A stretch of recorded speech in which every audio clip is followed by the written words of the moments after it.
Jordan Bianchi, The Athletic. You get airborne in a car, what is it like? What's going through your mind? Is it going as quick as it looks from the outside, or inside is it just slow motion? No, I hate Talladega Nights. I hate that movie. But I'll start with that. But it is strange the amount of time you have to think and the amount of silence that is in the race car when it goes airborne. And I haven't asked Corey about this. I watched it happen right out my A post window last week, and started out as a spin, and the first thought in my mind was that's a bad angle. He's going to hit a lot, and then before I got that thought out of my head, it was upside down, and flying through the air, and sitting there thinking, man, I know that feeling, and it's not a good one. Glad he's okay. Glad him and Kyle Seeger are okay. But it is not a pleasant feeling, and it's something that most racetracks, and Michigan is a little bit of an exception. Most racetracks, you don't realize how fast you're going, how dangerous this really is until something goes wrong and you're sideways or backwards or upside down. Michigan is the exception to that. You know how fast you're going there forwards.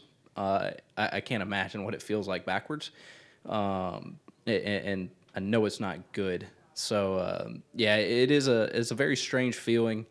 I'm afraid of flying in general. I'm a little more so afraid of flying in a race car. So yeah, it's not something I have on my bucket list. Unfortunately, I got two under my belt, so I'm like quarter away to my pilot's license at this point. That's what I figure. So maybe that'll overcome my fear. But I want to do the rest of it in a real airplane, not in race cars. So when you're done flipping, your car stops, and I know Charlotte was a little bit different because you're upside down there. But would you just want to get out of the car as quick as possible? Do you take a second to kind of gather yourself? Kind of walk me through that. Yeah, my first one at Talladega landed right side up, and it's always the last couple of impacts to me that hurt the most. It's all of the energy is basically landing on flat ground. At that point at Talladega, suspension was tore off the car. It was just chassis to earth. That one I wanted out quicker.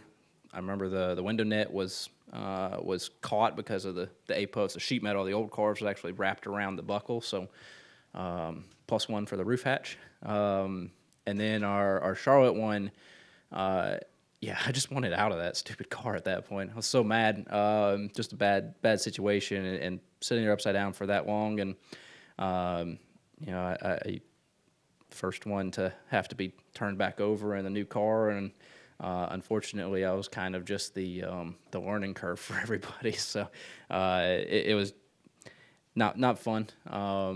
It's not that it was particularly painful during the accident, but you just start getting a little bit of a temper as you're sitting there upside down, and if you undo the belt sitting upside down, it's going to hurt worse, just unstrapping and hitting stuff on the way down. So I don't know, 3 or 4 minutes into that one, I just decided I'll just let my arms dangle, kind of tuck down and wait for whatever's going to happen. But yeah, that one was different, landing on top and having way too much time to think about things.